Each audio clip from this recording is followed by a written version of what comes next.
നമുക്ക് ഇപ്പൊ നമ്മൾ ബസ്സിലോ അല്ലെങ്കിൽ ട്രെയിനിലോ അങ്ങനെ പോവാണ്. അപ്പം നമുക്കൊരു ബാഡ് ടച്ച് ഉണ്ടായെന്ന് വിചാരിക്കാം. അപ്പൊ നമ്മള് പലരും പല രീതിയിലായിരിക്കും പ്രതികരിക്കുക. നമുക്ക് ഫസ്റ്റ് ഓഫ് ഓൾ നമുക്ക് അങ്ങനെ ഒരു ബാഡ് ടച്ച് ഉണ്ടാവുമ്പോൾ മോസ്റ്റ് ഓഫ് ടൈം നമ്മൾ എല്ലാവരും പ്രതികരിക്കുക എന്ന് വെച്ചാല് നമ്മൾ ഷൗട്ട് ചെയ്യും, അല്ലെങ്കിൽ നമ്മൾ അടിക്കും. അതാണ് നമ്മൾ ഏറ്റവും കൂടുതലായിട്ട് നമ്മൾ ചെയ്യുക. സഡൻ റിപ്ലൈ ആണത്. പക്ഷേ ഈ വീഡിയോ എടുത്തതിന് ശേഷം നമുക്ക് പ്രതികരിക്കാം, സോഷ്യൽ മീഡിയയിലൂടെ പ്രതികരിക്കാം എന്ന് പറയുന്നതിനോട് എനിക്കൊരു യോജിപ്പില്ല.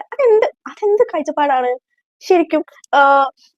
നമുക്ക് സെൽഫ് ആയിട്ടുള്ള ഒരാൾ നമ്മൾ ബാറ്റ് ചെയ്യുമ്പോൾ നമ്മൾ സഡൻ ആയിട്ട് റിപ്ലൈ ചെയ്യാണ്ട് വീഡിയോ എടുത്തതിന് ശേഷം നമുക്ക് സോഷ്യൽ മീഡിയയിൽ പോയിട്ട് നമുക്ക് കൊടുക്കാം എന്ന് ചിന്തിക്കുന്നു.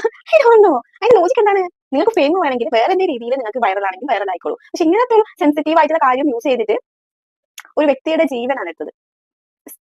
എന്താ പറയേണ്ടത് അറിയില്ല.